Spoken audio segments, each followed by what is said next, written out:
नमस्कार, नणंद भाऊजाई किचन कट्टामध्ये तुम्हा सर्वांचं मनापासून स्वागत। आपली आजची रेसिपी आहे पोपट माशाच्या डोक्याचं कालवण।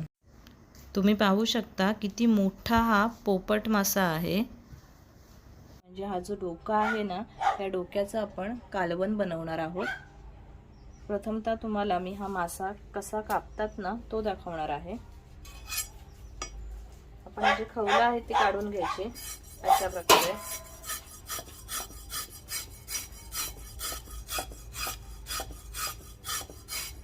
तुम्ही पाहू शकता आपण खवलं आहे ती काढून घेतलेली आहेत। आता आपण हे बाजूचे जे काटे आहेत ना ते काढून घेणार आहोत।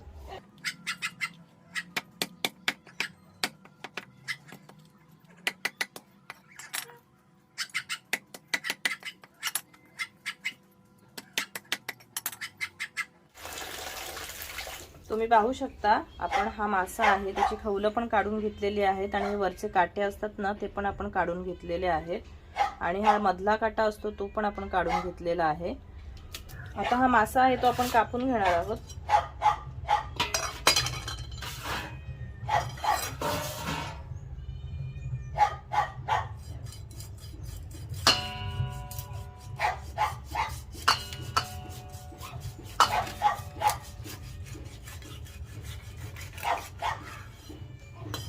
बघा आपण डोका आहे तो आधी कापून घेतलेला आहे।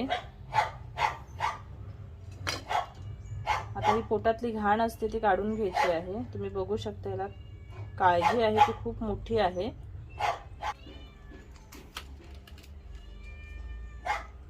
बघा पोटातली घाण आहे ती आपण सगळी काढून घेतलेली आहे।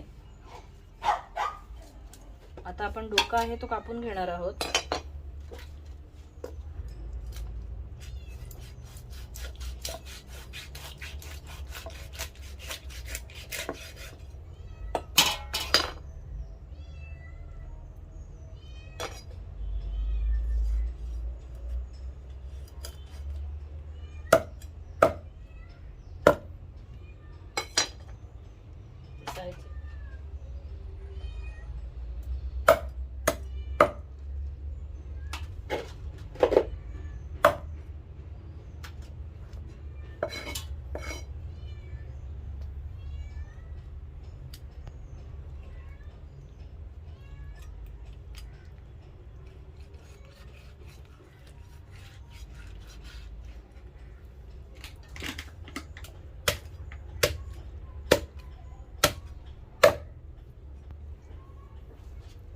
तुम्ही पाहू शकता आपण डोक्याचे 2 भाग करून घेतलेले आहेत। आता आपण परत त्याचे 4 भाग करून घेणार आहोत।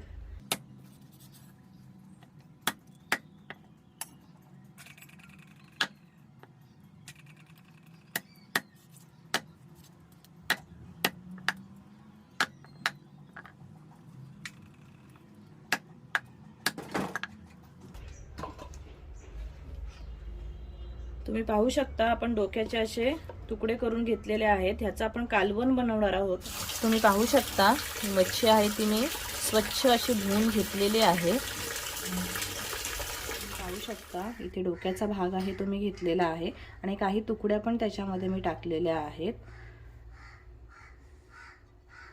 तसंच आपण इथे घेतलेला आहे हा चिंचेचा कोळ आहे ना तो घेतलेला आहे या कालवणामध्ये टाकण्यासाठी।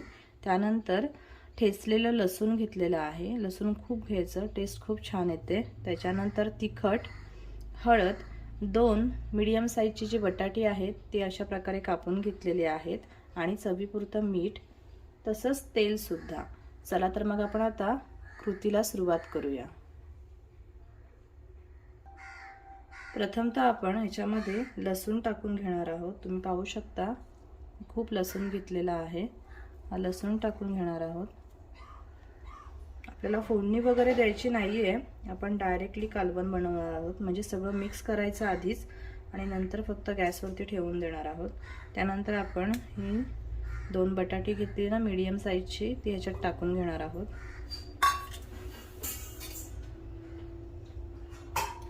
त्यानंतर तिखट, तुम्हाला ज्याप्रमाणे रस्सा हवा आहे ना त्याप्रमाणे तुम्ही त्याच्यामध्ये तिखट ॲड करू शकता। इथे मी 3 चमचे तिखट टाकून घेतलेला आहे। त्यानंतर आपण त्याच्यामध्ये 1 चमचा हळद टाकून घेणार आहोत.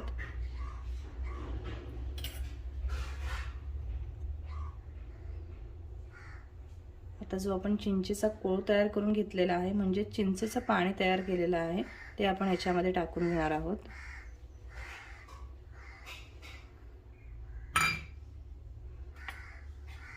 त्यानंतर चवीपुरतं मीठ टाकून घेऊया.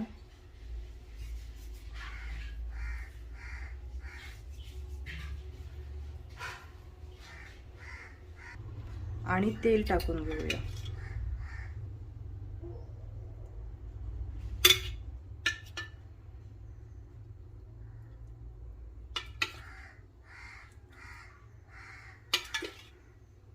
मी इथे 4 पळी तेल टाकून घेतलेलं आहे. आता हाताच्या साहाय्याने सर्व मिक्स करून घ्यायचं. अशा प्रकारे हाताच्या साहाय्याने केलं ना की चांगल्या प्रकारे मिक्स होतं.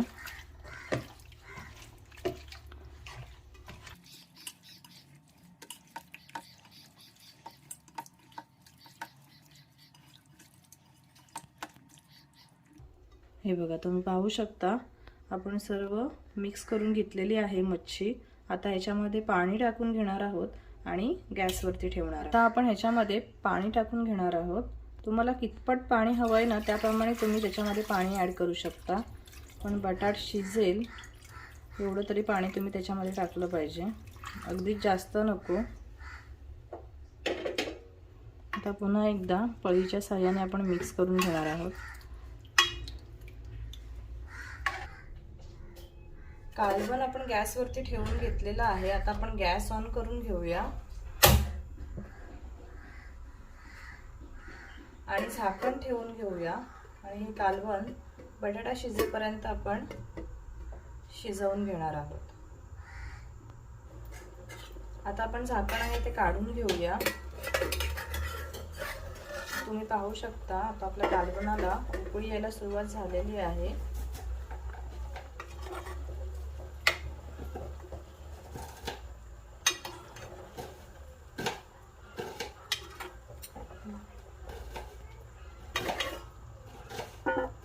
पण बटाटा आहे तो अजूनही शिजला नाहीये. आपण बटाटा पूर्णपणे शिजवून घेणार आहोत.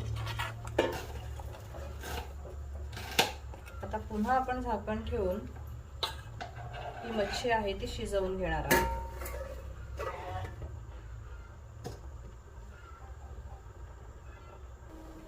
आता आपण झाकण आहे ते काढून घेऊया.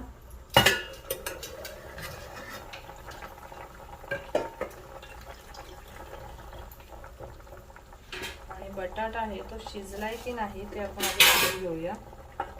हे बघा, तुम्ही पाहू शकता बटाटा सुद्धा अगदी मऊसूद असं शिजलेला आहे. म्हणजे आपला कालवण आहे तो आता रेडी झालेला आहे.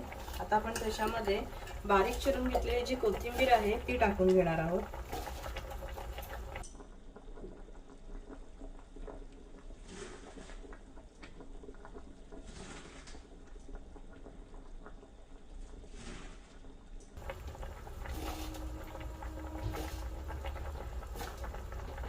कालवण रेडी झालेला आहे. आता आपण गॅस आहे तो ऑफ करून घेऊया